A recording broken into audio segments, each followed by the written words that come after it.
Bless TV wishes to inform you that the information shared on this program is not intended to replace the advice of your medical practitioner or for use in the diagnosis or treatment of any illness or disease. We strongly advise that you consult with your doctor before commencing or terminating any treatment protocol.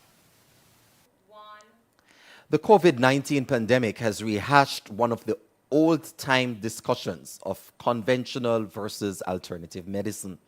Of course, on both sides of the divide, there has been conversation and arguments for and against both. Today, we will be taking an insightful look on the myths and how these myths actually are debunked in relation to both conventional and alternative medicine. Welcome to Bless TV's Med Talk.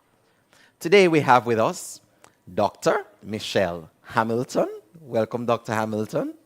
Thank you for having me, Pastor O. And we also have Mrs. Desiree Gyles-Lynch. Welcome. Right. Thank you so much for having me.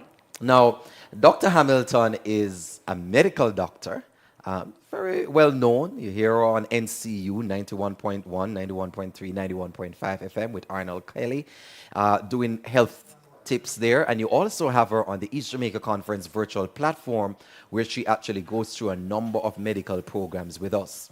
And we also have Dr. Lynch, who is a pharmaceutical scientist and a lecturer at the University of Technology. So today we'll be having the conversation with them in respect to conventional and alternative medicinal practice. Dr. Hamilton, I'm going to start with the elephant in the room. Okay.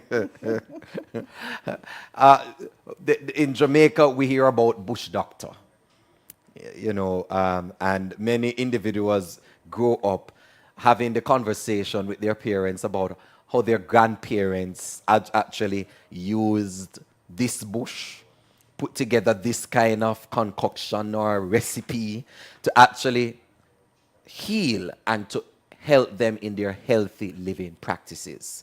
Yes. Is alternative medicine a viable choice for individuals? Alternative medicine has a rich history and it is always a viable choice. It was the first medicine that we have on earth that was given to us. So it is always a viable choice. How we actually use it and the knowledge we have is what makes the difference. So let's go through how we use it. Is it that perhaps the way in which we were grown up, or some of us were grown up to interface with and to utilize alternative medicine is not the correct way of doing it? So going back to probably our great-grandparents, their health and their lifestyle was much, much different. So back then, their foods played the most important part. And when they did get ill for some reason, the home remedies is what would be used at that time. Now what we're seeing are unhealthy habits in general, and then persons now try to use these home remedies to solve the problem, and hence it does not work and it is not the safest way in terms of using alternative medicine. That's a powerful distinction that you're making, because you're saying even if you utilize something that is good, if the lifestyle change is not coordinating with that, the impact will be lessened. Yes, definitely be lessened, or you could do more harm. Give us an example, Dr. Hamilton. So for example, leading lifestyle diseases in Jamaica, hypertension and diabetes.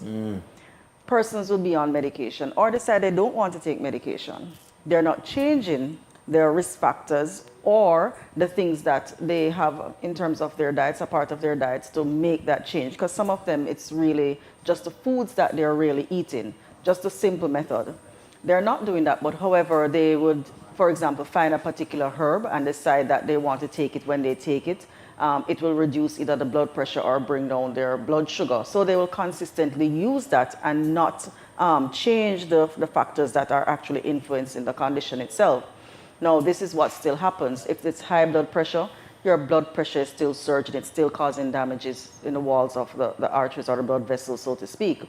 If it's high blood sugar, you're still having the spike. So the damage is still occurring because whatever herb they're using is not helping to resolve the problem, because the influences or the things that they're doing to increase risk factors still occurs. So at the end of the day, the damages still occur. They can lead them to cardiovascular disease, kidney failure, all of that just the same. Plus, they also run the increased risk of having an event, whether it is the kidney pretty much gets damaged or they end up in a coma or have a stroke, whatever it is, the risks are still there because they don't know how to actually use it in that sense, because it takes more than just using the herb itself and expecting it to just work one time and that's it. It doesn't, because they don't know how to monitor it either.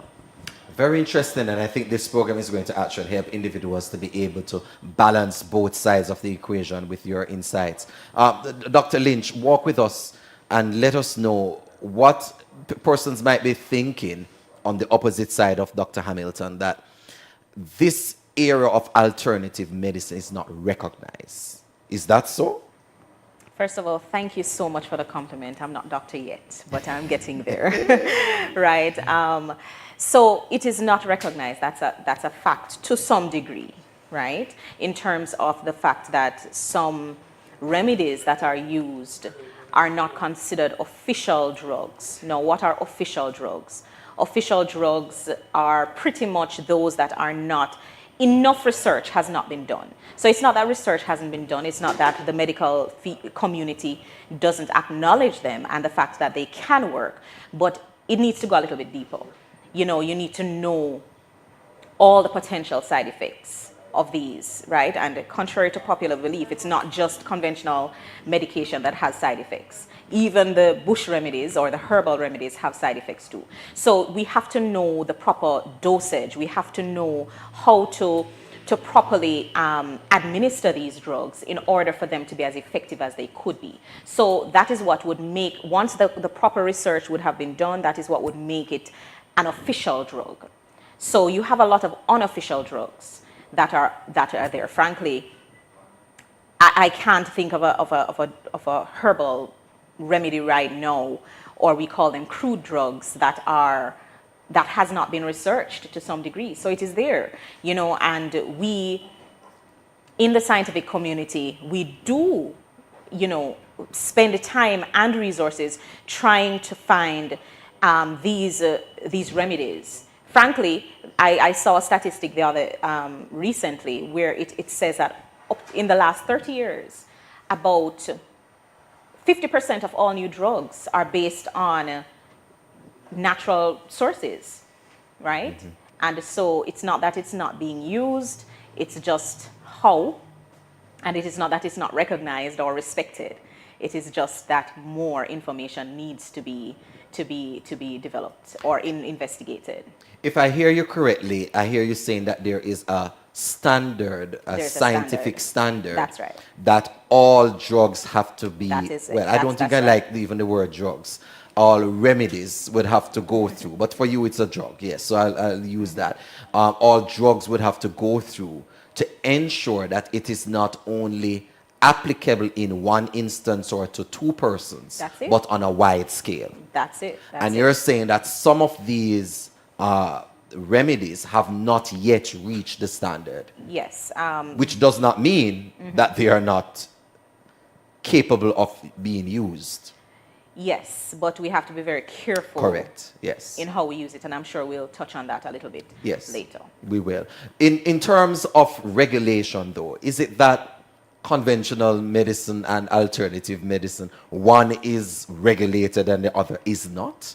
Is there a protective body for individuals who are engaged in alternative medical practice? Definitely. And when we speak about alternative medical practices, we usually say CAM, which is complementary and alternative medicine. That's it. Thank you so much, Doc. So it's not just naturopathic medicine or nutrition-based, but it has many different avenues. Frankly, it is considered a holistic approach, right? So it involves the mind, it involves the physiology of the body, it involves herbal remedies, it involves all of these things, right? So I am sure she can better talk to the specific group that deals with in terms of regulating it. However, I can say that as it relates to an official drug, right? It has to be, I mentioned that earlier, it has to be researched and documented in what we call the pharmacopoeias and other pharmaceutical references, you know, and in order for it to be documented in those references, it would have to have undergone extensive toxicological, clinical trials. All of these things would have to be done on a very wide scale in order for it to be considered there. So Well, it's not just what we would use, for example, on a local scale or, you know, in an individual case. On an individual basis. Understood. All of those things. Dr. Hamilton, which is exactly why some individuals had a problem with the vaccine that was generated as a response to the COVID-19 pandemic. So the very thing, I'm going to call her Dr. Lynch, the very thing Dr. Lynch has put forward has been a widespread feeling of the population, especially here in Jamaica. Properly placed or not? I believe so. The concern was significant, and it's not just in Jamaica, it's worldwide. Everyone questioned why they were able to approve it so fast. And then looking at the process itself, and even though the tests were done, and even though the technology would have been researched many, many years, I think from as early as in the 80s that they started working on that particular method, the public was not aware of it, that was one. And two, it wasn't necessarily tested long enough for them to feel comfortable with it. And then within the pandemic itself, now giving persons as that's your only option, and within a year we are not seeing the benefits of what we're expecting when persons are being reinfected has become a problem. But going back to the question that you asked in terms of the monitoring or regulation for alternative medicine versus conventional, and also drugs itself and that process, it's important for us to know that the medical community has recognized that yes, there's a lot more research that can be done as it relates to herbal medicines. However, the documentation, just like the pharmacopoeia, we do have that. That has always been existing. It's called monographs. Those are available. The monographs has all the research herbs over the world that pretty much has the toxicology study, the side effects, everything that's there. That is the system that is used, as well as with the pharmacopoeia when we study. So specifically, I'm trained as a medical doctor, but specifically as a naturopathic medical doctor. So I'm trained to use both medicine. And in doing so, the herbal medicines, we use the monograph. So all of the tests are there for us. The main difference in terms of it's not going to be ever be called a drug, right? Yeah. But it's called medicine. What is an A drug? Sorry? What's an A drug?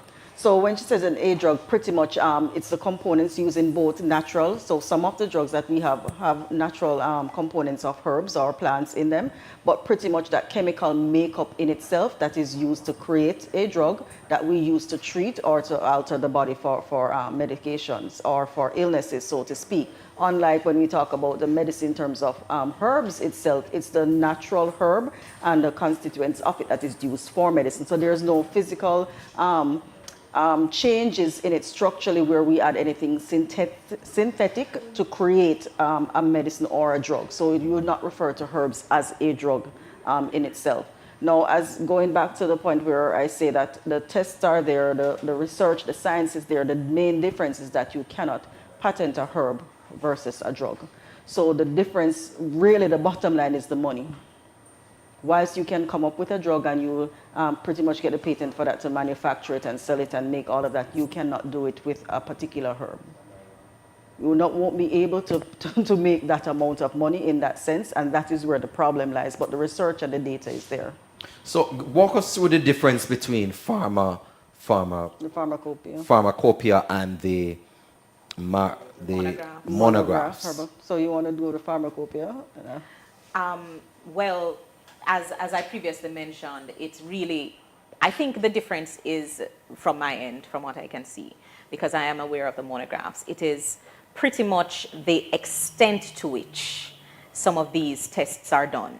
and probably the amount of time. So pharmacopoeia, what I'm trying to understand is pharmacopoeia a reference. system that It's a is put in reference. place that you can draw from easily to find out whether or not a drug that is listed as that has been tested and proved and tried? Yes, and they would have the physical chemical properties. They would have Okay.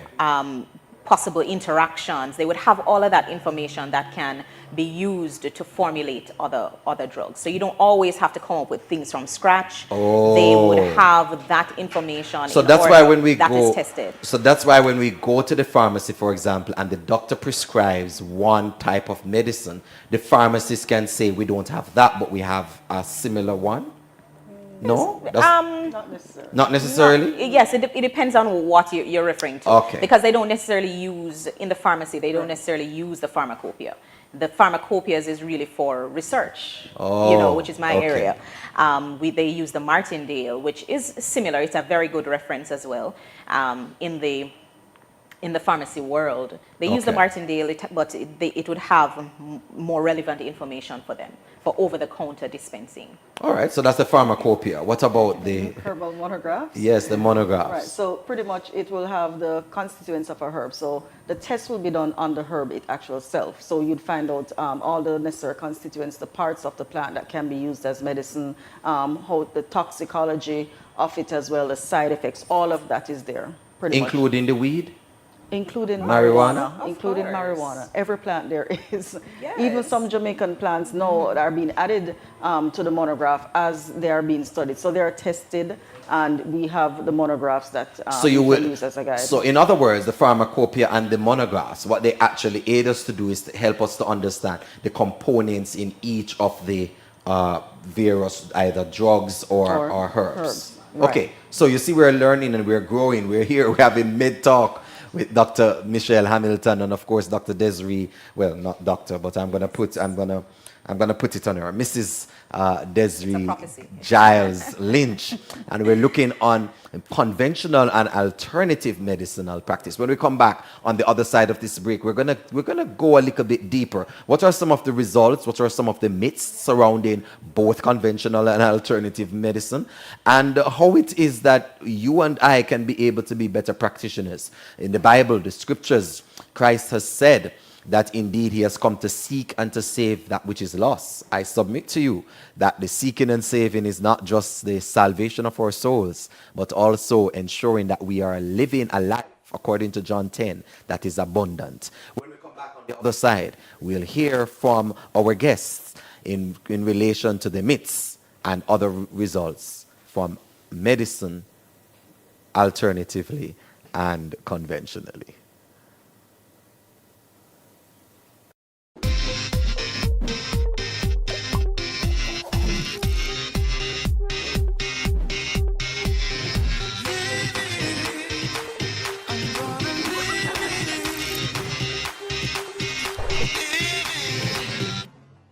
Ever crave a juicy steak or tender serving of filet mignon? Well, you may be better off craving something other than red meat. A team of researchers at Loma Linda University Health have been investigating lifestyle and health for nearly 60 years in what's known as the Adventist Health Studies. What they've found is those who eat a vegetarian diet have a lower risk for chronic diseases, which ultimately translates into longer, healthier living. In our study, the vegetarians compared to the non-vegetarians do have a lower risk of chronic disease, a lower risk of high blood pressure, a lower risk of high cholesterol, a lower risk of diabetes, they're less obese, and a lower risk of dying from heart disease ultimately. The researchers recently discovered that vegetarians are 22% less likely to develop colorectal cancers, the second leading cause of cancer death in the United States. So how can you start eating a vegetarian diet and experience the lifestyle benefits? If giving up meat entirely is too much, why not reconsider how often you eat meat? For example, try eating only fish, or eat other meats only once a week to experience similar health benefits associated with the vegetarian lifestyle. The second tip is to eat fewer refined foods like sugar, desserts, snack foods, and fast food meals. Instead, we should eat more whole grains and natural foods like fruits, vegetables, legumes, and nuts. The closer you get to some kind of natural state, growing your own garden, shopping at a local farmer's market, that can be very helpful. If you commit to following these tips, you can enjoy the benefits of lowering your risk for chronic disease and living 6 to 9 years longer. There's your tip for the day on how you can live healthier, longer.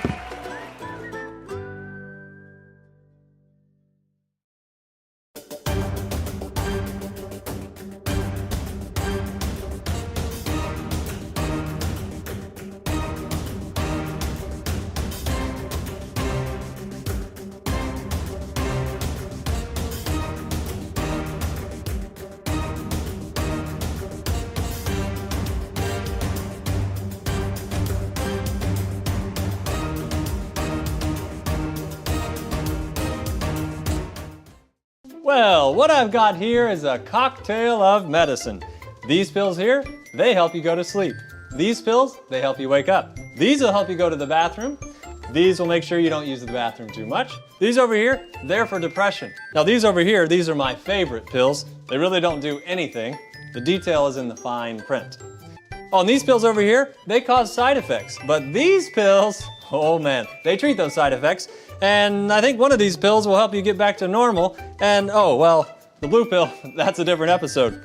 You know, the great thing about it is all these pills will keep you forever addicted and sick.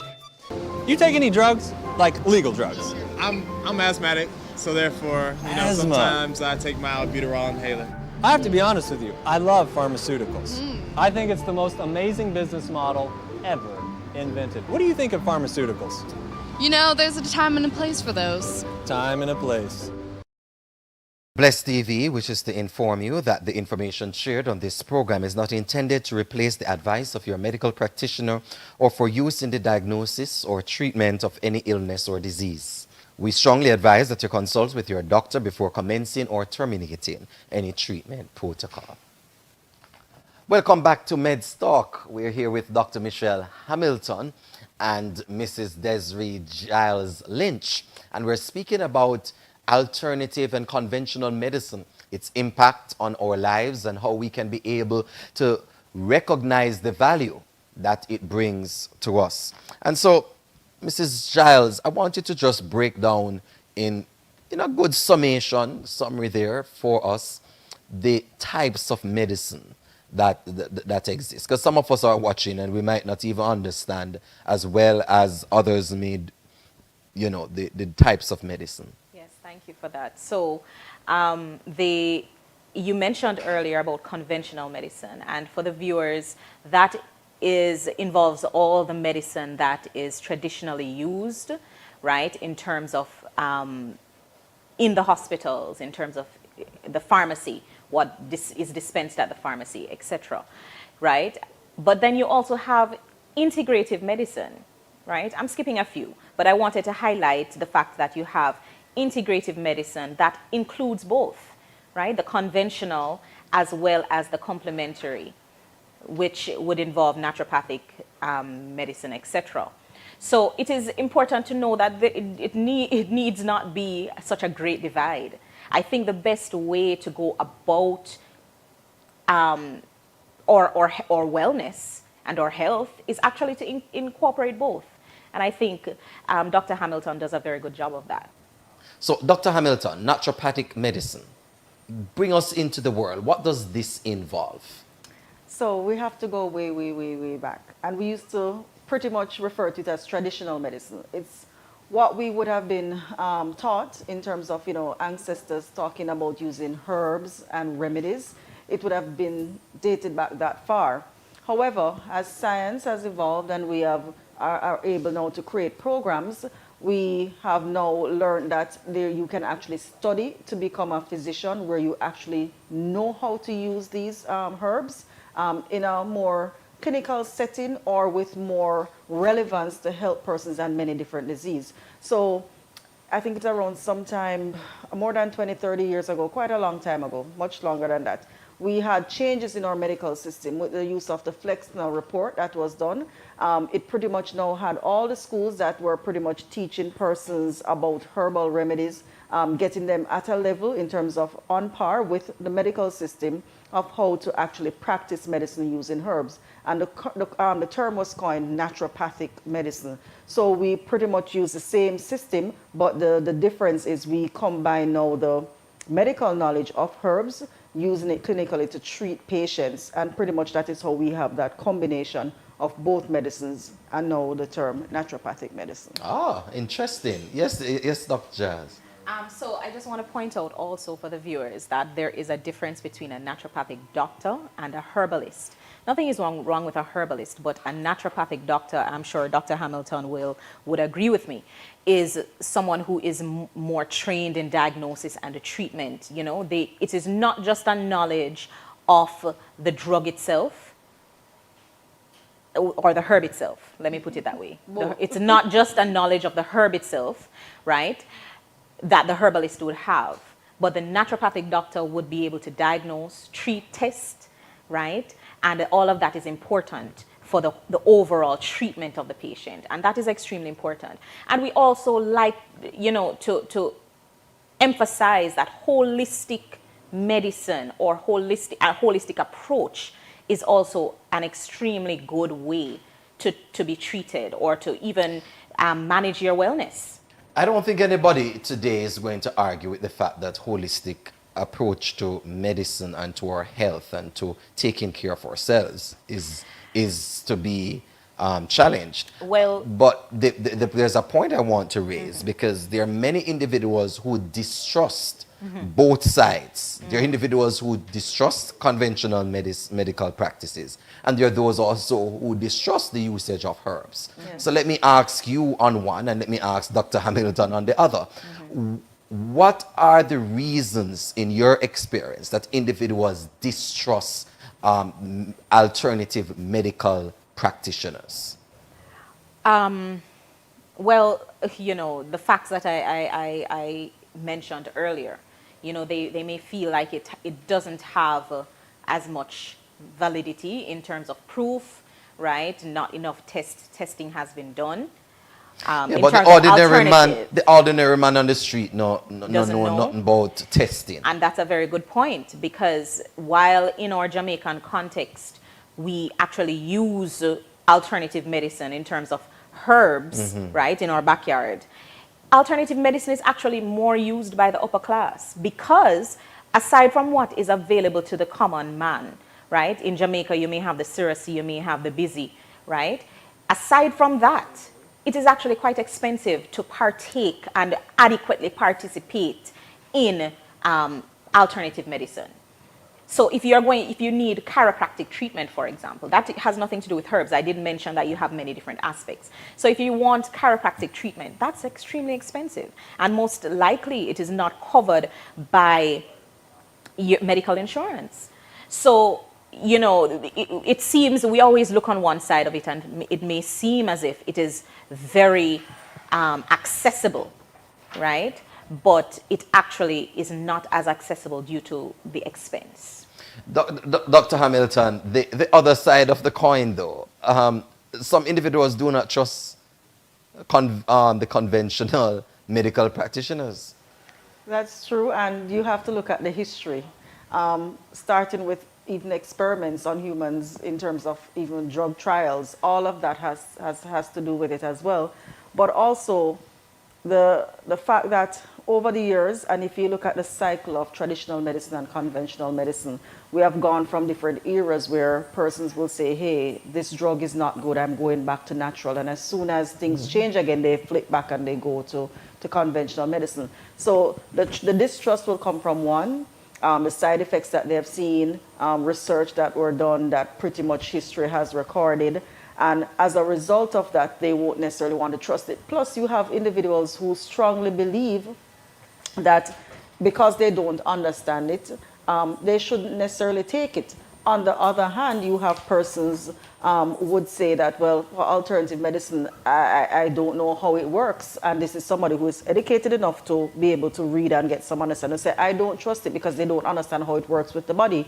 You can't necessarily study it as you would for drugs, for example. Even with somebody with clinical knowledge who is a medical doctor, they still can't explain how natural medicine actually works. You have to actually get the training as a naturopathic doctor to do that. And I just wanted to make a distinction between the herbalist as well. So every naturopathic doctor is pretty much a herbalist in terms of just one aspect of training. So pretty much each one of us, as long as you're trained as a naturopathic doctor, you can be registered as a herbalist.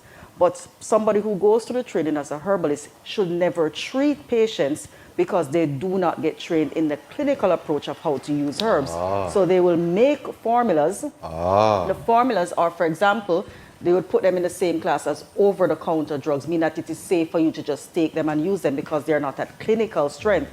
So they don't understand the workings of the body. They'll know the basic components of the herbs, but they should only make products that are safe to be sold over the counter. So if you're actually really ill, per se, and need medical attention and further testing, those particular products will not get to that point. So when I'm sick and at home, and my wife say, Omar, you need to go to the doctor. Yes. Which doctor do I go to? It's not the herbalist, based on what you're saying, because you have the diagnosis? Yes, so the herbalists cannot diagnose. They're not trained in treating persons.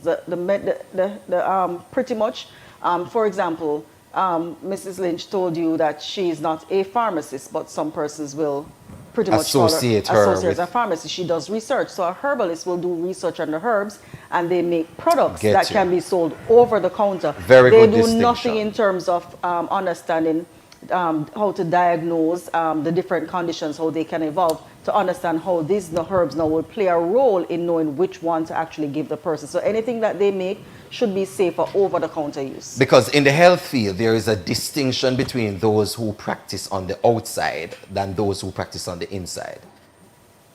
Correct? So internal medicine and those who talking deal specialties with, now. Right. I'm speaking about the specialties. So if I am having an issue internally, it wouldn't necessarily be the herbalist. It would be your Okay, so I think I understand what you're trying to. So the distinction is, when you are sick, you should not be treated by a herbalist. A herbalist is not trained to treat you. Right. Right? But they can make, just as I said, going back to over-the-counter stuff, they can make products that are safe to use on the skin, even if it's, for example, a blend of tea. Right? They will pretty much... To fix eczema. No, not to fix it, not necessarily to fix it in that sense. So they make topical stuff that can be used and safe. But anything of clinical strength that would actually be effective more, because eczema comes really from within. It has a deeper root. That's why I was saying the internal versus the external. Right. So they will still make stuff that can be taken internally, but it's not considered to be viable enough to treat and deal with a condition because they have no clinical knowledge. So hence, anyone can just walk in and take it out. Now, going back to the naturopathic doctor, your medicines are never on a shelf. Because it is when you come in, an assessment is done, a diagnosis is given, and then the medicine is made specifically for you. So that will never be on a shelf that you can come in and I just give you a bunch of formulas. That is now clear. Because in the conventional medicine world, you go to the doctor and the doctor writes your prescription. And then you go and you fill that. Of course, they will do it according to the dosage that the doctor has prescribed. But you're saying with the naturopathic doctor, that doctor, when you go to the doctor diagnoses specifically for you, and then the medicine is actually a very important distinction there. And so, doctor, I want you to speak to us because many persons are on the way now to, and I heard you speak earlier, and I'm going to bring you in there a little later, Mrs. Lynch, on the idea of persons making the changes. My experience has been that many people see the value of living a natural life after there is some life-triggering event. And there are a number of those that can happen. I don't think I need to speak to those, but there are a number of them that happen. And sometimes, after that life-triggering event has passed, the individuals go back to a lifestyle practice that is not in sync with the health that they desire. Speak to our audience about the necessity, not just about waiting for life events to make a change in our dietary and health practices, but ensuring that it is a part of our daily lives. Sure. So this all has a lot to do with behavior change.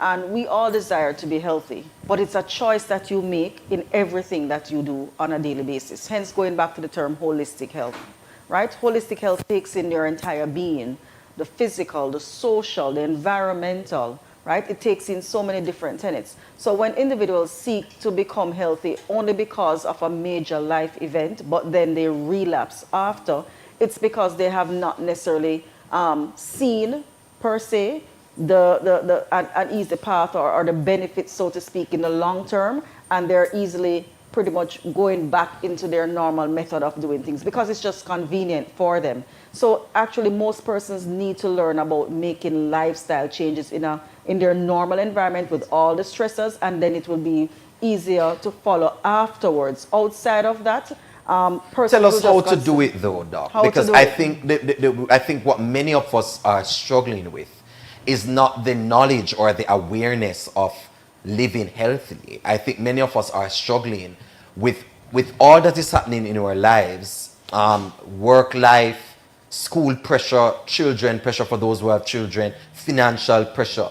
Everything adds up, and you go to the supermarket and you say, mercy, to live a healthy life in Jamaica appears to be very expensive.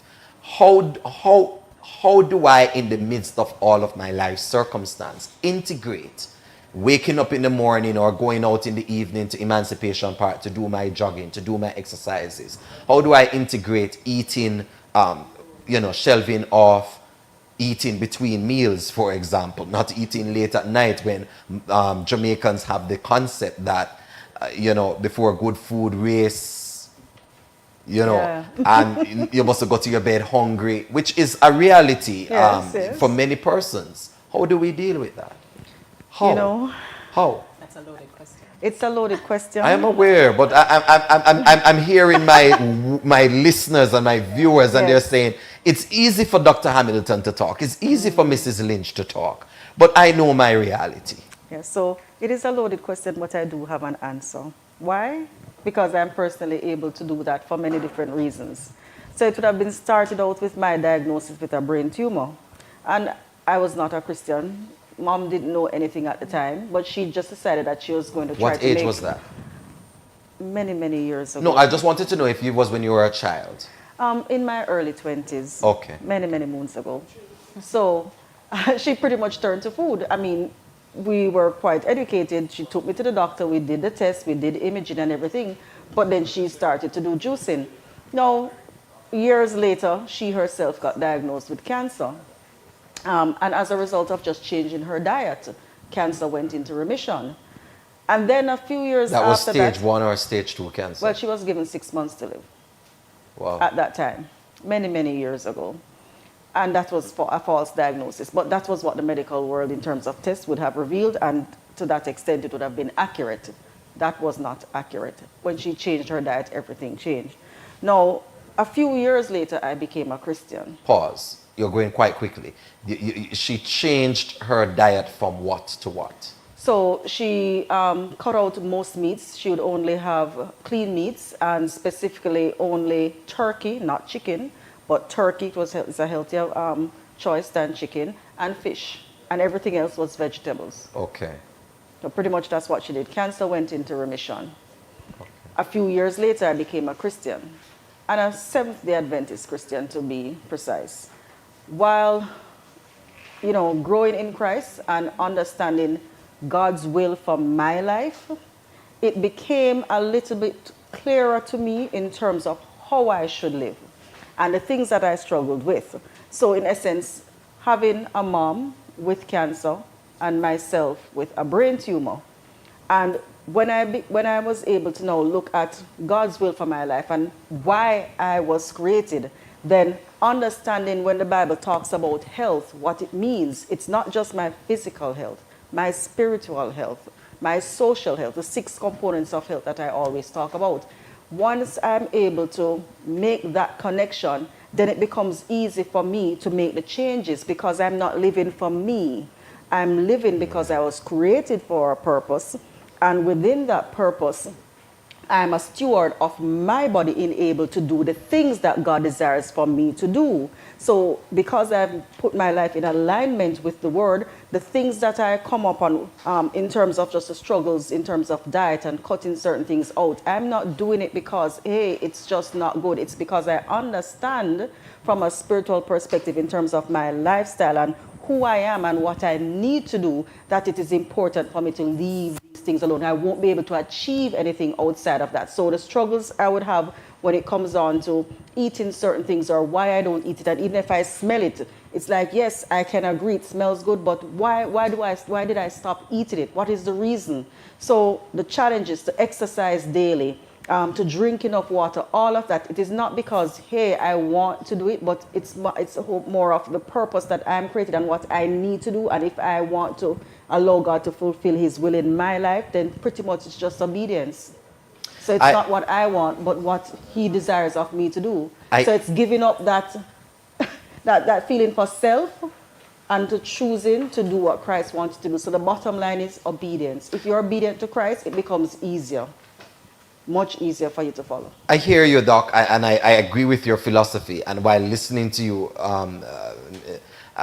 Mrs. Lynch, I hear a single mother who is struggling with 2 or 3 children, 3 jobs, having to make the determination between buying a new shoes and buying, not fish, but buying some chicken back.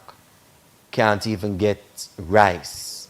Have to utilize sweet potato or something. And I'm saying for those individuals, for individuals who struggle on a daily basis, Doc has put in the perspective of God's will and obedience, which is critical in the discussion.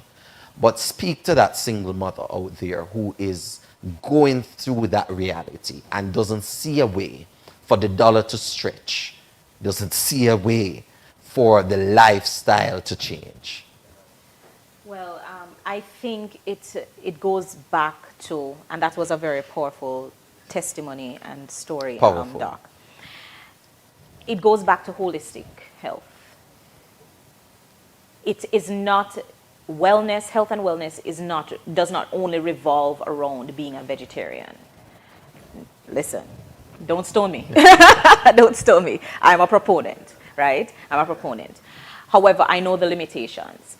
But you have vegetarians, for example, vegans, who are still unhealthy. Why is that? Maybe they're not they're not drinking enough water. Maybe they're not working out. Maybe they are working themselves to the bone and they're not considering the other aspects.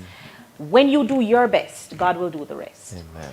And there's a reason you bless your food before you eat it. Bless not saying, people. listen, you're not going to bless the pork, and you're not going to bless. You cannot bless the pork. Exactly.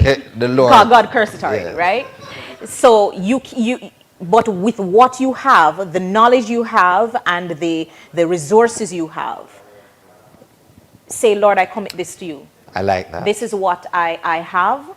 And this is what I'm doing, what I can in this circumstance, this time. And I know you will probably make a way that I can do better, but please bless this meal as I eat it. So do and what help you me can. to do the other things that I have control about, right? I'm a single mother and I'm stressed out. Help me to know how to relax. What are the things I can do to take care of myself, right? To relax. In order that I am not so, I'm not so much at risk of heart disease. Yes. Right?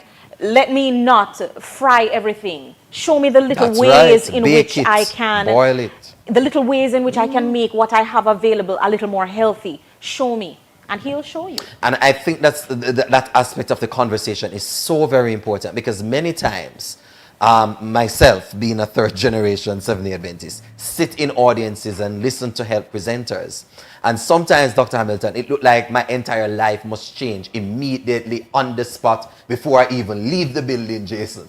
And it to me, it can become overwhelming. Daunting, yeah. It can make you feel as though you're so inadequate that you'll never be able to reach the mark. And that is why on my journey, I came off meat over 20 years ago. But every year I've been making some some little strife. Every year I decide I'm doing something purposefully, That's it. intentionally. We have not bought sugar in our house since January. Powerful. So it's Powerful. those simple little steps. Yes. And you know, it's at first I thought, Dr. Hamilton, I could not drink tea, especially mint. I love mint Without tea. sugar. Mint tea is just awesome for me. I could without sugar. But that may not be where you are. That may not be even where you are.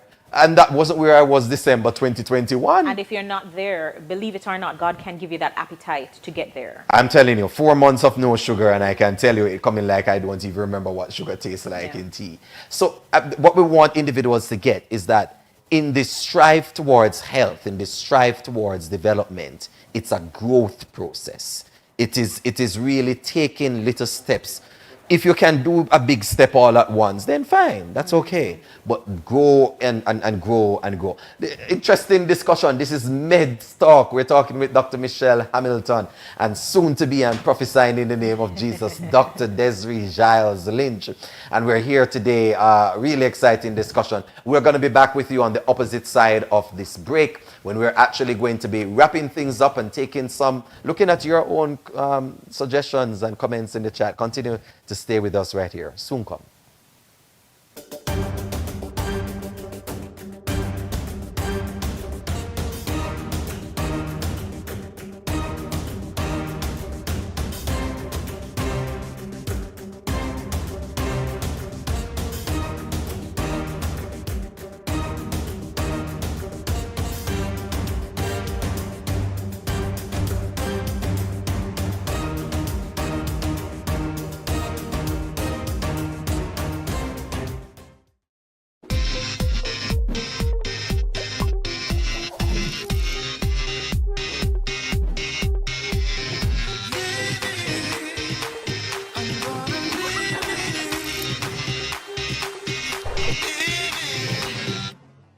Ever crave a juicy steak or tender serving of filet mignon? Well, you may be better off craving something other than red meat. A team of researchers at Loma Linda University Health have been investigating lifestyle and health for nearly 60 years in what's known as the Adventist Health Studies. What they've found is those who eat a vegetarian diet have a lower risk for chronic diseases, which ultimately translates into longer, healthier living. In our study, the vegetarians compared to the non-vegetarians do have a lower risk of chronic disease, a lower risk of high blood pressure, lower risk of high cholesterol, a lower risk of diabetes, they're less obese, and a lower risk of dying from heart disease ultimately. The researchers recently discovered that vegetarians are 22% less likely to develop colorectal cancers, the second leading cause of cancer death in the United States. So how can you start eating a vegetarian diet and experience the lifestyle benefits? If giving up meat entirely is too much, why not reconsider how often you eat meat? For example, try eating only fish or eat other meats only once a week to experience similar health benefits associated with a vegetarian lifestyle. The second tip is to eat fewer refined foods like sugar, desserts, snack foods, and fast food meals. Instead, we should eat more whole grains and natural foods like fruits, vegetables, legumes, and nuts. The closer you get to some kind of natural state, growing your own garden, shopping at a local farmer's market, that can be very helpful. If you commit to following these tips, you can enjoy the benefits of lowering your risk for chronic disease and living 6 to 9 years longer. There's your tip for the day on how you can live healthier, longer. Well, what I've got here is a cocktail of medicine. These pills here, they help you go to sleep. These pills, they help you wake up. These will help you go to the bathroom. These will make sure you don't use the bathroom too much. These over here, they're for depression. Now these over here, these are my favorite pills. They really don't do anything. The detail is in the fine print. Oh, and these pills over here, they cause side effects. But these pills, oh man, they treat those side effects. And I think one of these pills will help you get back to normal. And oh, well, the blue pill, that's a different episode. You know, the great thing about it is all these pills will keep you forever addicted and sick. You take any drugs? Like legal drugs? I'm asthmatic, so therefore, Asthma. sometimes I take my albuterol inhaler. I have to be honest with you, I love pharmaceuticals. I think it's the most amazing business model ever invented. What do you think of pharmaceuticals? You know, there's a time and a place for those. Time and a place. Bless TV wishes to inform you that the information shared on this program is not intended to replace the advice of your medical practitioner or for use in the diagnosis or treatment of any illness or disease. We strongly advise that you consult with your doctor before commencing or terminating any treatment protocol. Welcome back to MedStalk, a special seminar brought to you by the Bless TV, where we are actually looking on conventional and alternative medicine and its impact on us, even especially since the pandemic. Dr. Hamilton, Dr. Lynch to be, I don't have much time left, so let's delve right into it. How do we merge both? You hinted at it earlier, but we didn't delve into it. And Dr. Hamilton, you spoke about the fact that your study would have incorporated both dimensions. For those of us who want to learn about both, get as much knowledge as we possibly can, share with us, Mrs. Lynch, share with us, Dr. Hamilton, how we can integrate this into our lives. So, you know, there are wonderful books here, even at IADPA, Yes, that are right behind you able too. to, you know, teach you about juicing, teach you about medicinal herbs, right? So please invest in some of them. But aside from that, it is important to know some guidelines, you know, in order to allow you to use herbs to the best of your ability. And I know this is Dr. Hamilton's expertise, right? But I have to counsel even my students who are future pharmacists, you know, on how to counsel their patients that would come to them, right? So one of the things I tell them to do is to counsel the patient on when they come and they have a particular medication that they're supposed to fill. You need to ask them, are you taking any other medications, right? Are you on any herbs? Because listen, there are drug interactions that can happen if you are not very careful. And so it is important that you disclose to your physician, disclose to your pharmacist, the foods, certain foods you're eating. They may ask you in particular if you're taking felodipine, are you on grapefruit? Are you drinking, do you have a lot of citrus, right?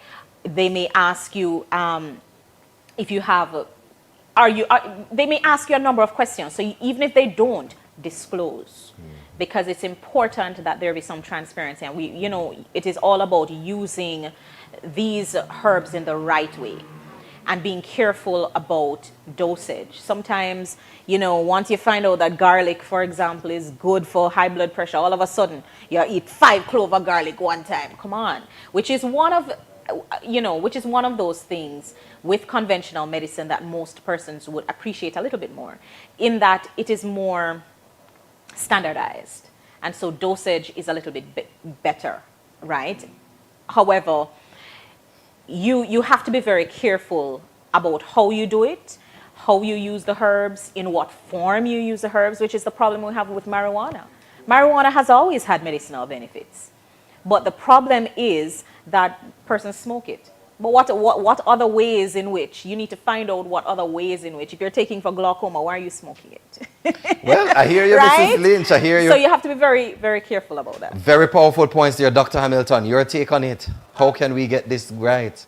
So simply put, if you already have a diagnosis and you're on medication, just schedule an appointment with a naturopathic doctor. There are 3 of us in the island. Unfortunately, only 3 of you? Only 3 of us who have studied and are able to diagnose and treat. So, but we are available online. We have naturopathic doctors all over the world. We can do telemedicine. So that's the first thing that the person needs to do, is just schedule an appointment to see a naturopathic doctor to get an assessment done to see, is there something else I can do from alternative medicine, the field of alternative medicine, that can actually help my condition. And you'll get a quick review, because even supplements that persons are taking with medication, there's contraindications. So there's a whole lot of benefits of just getting what we call a second opinion. Just schedule an appointment to get a second opinion. That's the first place to start. Dr. Hamilton, Mrs. Lynch, really, I really have to plug this one in, because there are many individuals who go to doctors and they come back. Sometimes when you see individuals with the bags of medicine, just the sight gets you depressed. Is there a way we can, in the integration, is there a way specifically? Because some individuals believe, Mrs. Lynch, that the pharmaceutical industry just exists to make money. That is a very good point out there. It is just about the money making. And so every time you go to the doctor, they add on a new drugs, they add on a new drug, and you're on the drugs and you're on the drugs, and it changes your... Is there a way that we can get to the point where we balance the equation? Is there a short answer for that? I would say that you have to do your homework. You have to ensure that you are very conscious about other things that you can do. The fact is okay, let me touch on the point that you mentioned about the pharmaceutical industry only being there for money.